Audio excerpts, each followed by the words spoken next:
نحمده ونصلي على رسوله الكريم اما بعد اعوذ باللہ من الشیطان الرجیم بسم اللہ الرحمن الرحیم۔ رمضان المبارک 6 ہجری میں بدر کے مقام پر حق و باطل کا پہلا معرکہ پیش آیا۔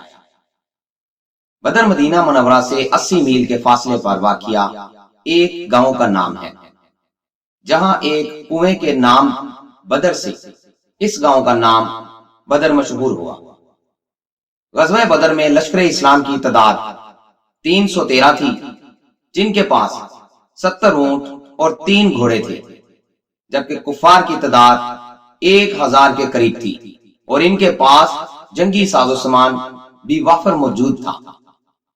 بدر کا معرکہ اصل میں مہاجرین مکہ کے لیے سخت آزمائش تھی، کیونکہ ان کے باپ، بھائی، بیٹے اور عزیز و قارب ان کے مقابلے میں تھے، لیکن مجاہدین نے اپنے خونی رشتے کی بجائے اپنے دین اور مذہب اسلام کو ترجیح دی اور ان کے مقابلے میں صف آرا ہوئے۔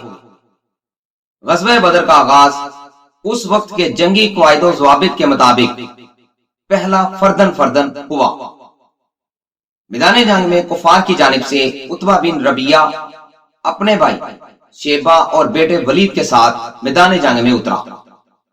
ان تینوں سے مقابلے کے لیے حضور نبی کریم صلی اللہ علیہ وآلہ وسلم نے 3 انصاری نوجوانوں کو میدان جنگ میں اتارا۔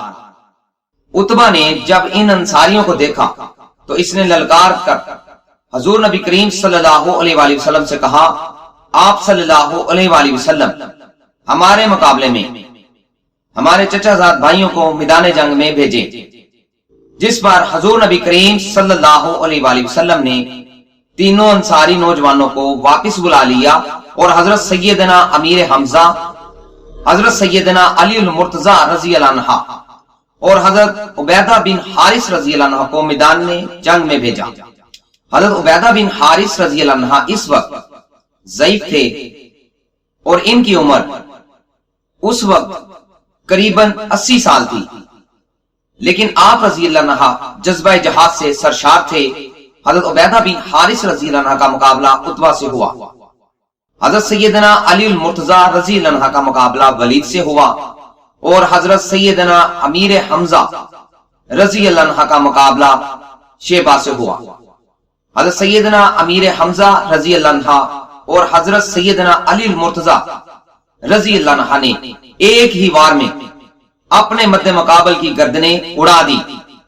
حضرت عبیدہ بن حارث رضی اللہ عنہ اور عتبہ بن ربیعہ کے درمیان گمسان کی لڑائی ہوئی اور حضرت عبیدہ بن حارث رضی اللہ عنہ باوجود ضعیف ہونے کے اس کا مقابلہ بڑی بہادری سے کر رہے تھے۔ حضرت سیدنا علی المرتضی رضی اللہ عنہ نے جب دیکھا کہ ان کا فیصلہ نہیں ہو رہا تو آپ رضی اللہ عنہ نے آگے بڑھ کر عتبہ کی گردن اڑا دی، جس کے بعد باقاعدہ جنگ شروع ہو گئی۔